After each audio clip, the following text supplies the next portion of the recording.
कोपरगावची भन्नाट खाऊ गल्ली आता तुमच्या आवडीचे सर्व पदार्थ एकाच ठिकाणी, एकदम टेस्टी, एकदम फ्रेश। आता pizza, momos, ice cream, juice, pav bhaji, misal, cafe, dosa, dal baati, veg biryani, panipuri, Chinese सगळं एकाच ठिकाणी।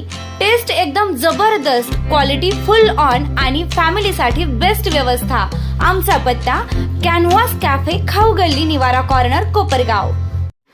कोपरगाव नगरपालिकेच्या मालकीच्या सर्व्हे क्रमांक 215 मधील जागेवर पोलीस बंदोबस्तात कोपरगाव नगरपालिकाच्या वतीने आज अतिक्रमण हटाव मोहीम राबविण्यात आली। मात्र या कारवाईबाबत सकल हिंदू समाज समाधानी नसल्याचं संतोष गंगवाल यांनी माध्यमांशी बोलताना सांगितले आहे।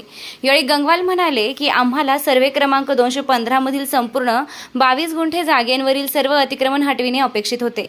मात्र झालेली कारवाई अपुरी असून उर्वरित अतिक्रमणांवरही प्रशासनानं तात्काळ कारवाई करावी असे सांगितले। याबाबत त्यांनी मुख्याधिकारी यांच्याशी दूरध्वनीवरून संपर्क साधून विचारणा केली असता संबंधित 22 गुंठे जागेची मोजणी करून पुढील कारवाई करण्यात येईल असं मुख्याधिकाऱ्यांनी सांगितल्याची माहिती गंगवाल यांनी दिली आहे। यावेळी गंगवाल यांनी आंब्याच्या पेट्यांमधून गोमांसाची विक्री व वाहतूक केली जात असल्याचा गंभीर आरोप करत गौप्यस्फोट केला आहे। तसेच हिंदू समाजाच्या भावना दुखावण्याचं काम कोणी करत असेल तर त्याला जशास तसं उत्तर देण्यासाठी हिंदू समाज कायम तत्पर असल्याचंही त्यांनी यावेळी सांगितलं असून अतिक्रमण हटाव कारवाई सकल हिंदू समाज असमाधानी व 22 गुंठे जागेवरील सर्व अतिक्रमण हटविण्याची मागणी कायम असल्याचं त्यांनी यावेळी सांगितलंय। याचा पाठपुरावा आम्ही सीएमओ, जिल्हाधिकारी यांच्या मार्फत कायम प्रशासनावर आम्ही कारवाई करावा म्हणून आंदोलनाचे इशारे, निवेदन देण्यात येतात आमच्या सकल हिंदू समाजाच्या वतीनं।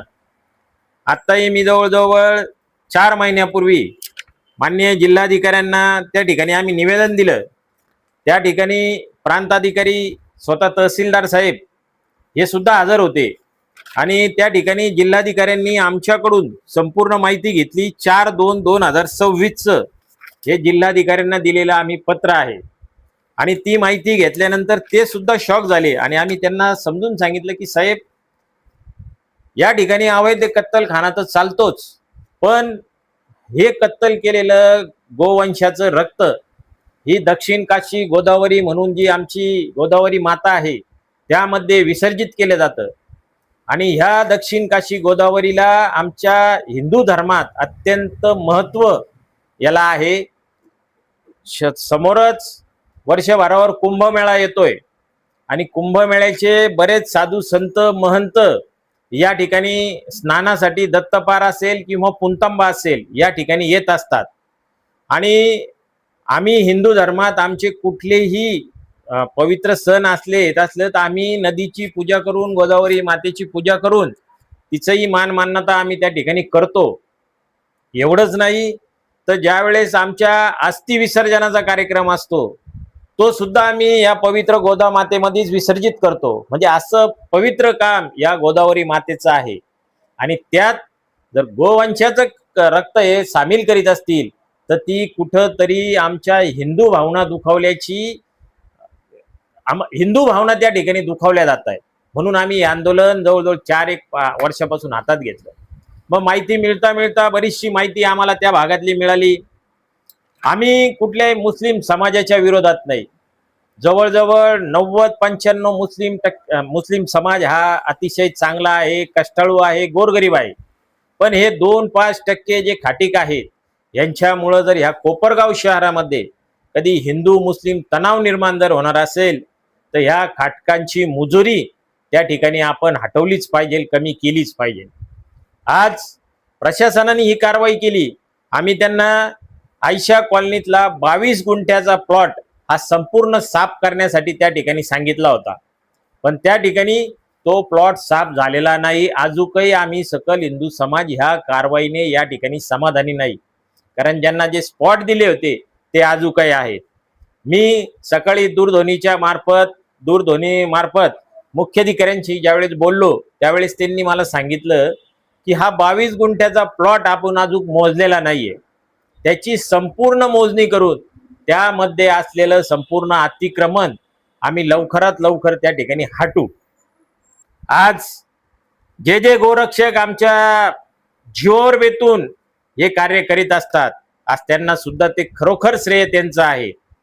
आज जर बघितलं तर आता एक नवीन माहिती आमच्या हाती आली आहे की भंगारांच्या दुकानांमधून तर कत्तल चालतच होती, पण काल परवाच एक नवीन माहिती आली आहे की आंब्याच्या पेटारातून सुद्धा गोवंशाचं मांस हे पार्सल करण्याचं काम काही नराधम, काही बेशरम त्या ठिकाणी करताय. वरती आंबे लावायचे, आतमध्ये गोमांस चमकीच्या कागदात पॅक करून तो त्यात ठेवायचा आणि खाली आंबे लावायचे. असं कॅरेट त्याचं तयार करायचं, ही सुद्धा आमच्या गोरक्षकांना त्याची सुद्धा खबर मिळालेली आहे आणि त्याचाही छडा आम्ही लवकरात लवकर लावू. जर हिंदूंच्या भावना दुखावण्याचं कोणी जर काम करीत असेल तर त्याला जशाच तसं उत्तर देण्यासाठी सकल हिंदू समाज कायम तत्पर आहे. निर्भीड न्यूज, योगेश डोके, कोपरगाव. तुलसीदास आर खुबानी ज्वेलर्स अधिक मास सर्वांसाठी खास.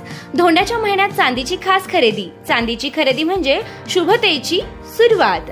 पूजा, भेटवस्तू किंवा घरातील खास प्रसंगांसाठी आकर्षक चांदीच्या वस्तूंची खास रेंज उपलब्ध. आकर्षक डिझाईन्स, आकर्षक फिनिशिंग, विश्वासाची परंपरा आणि दर्जेदार गुणवत्ता.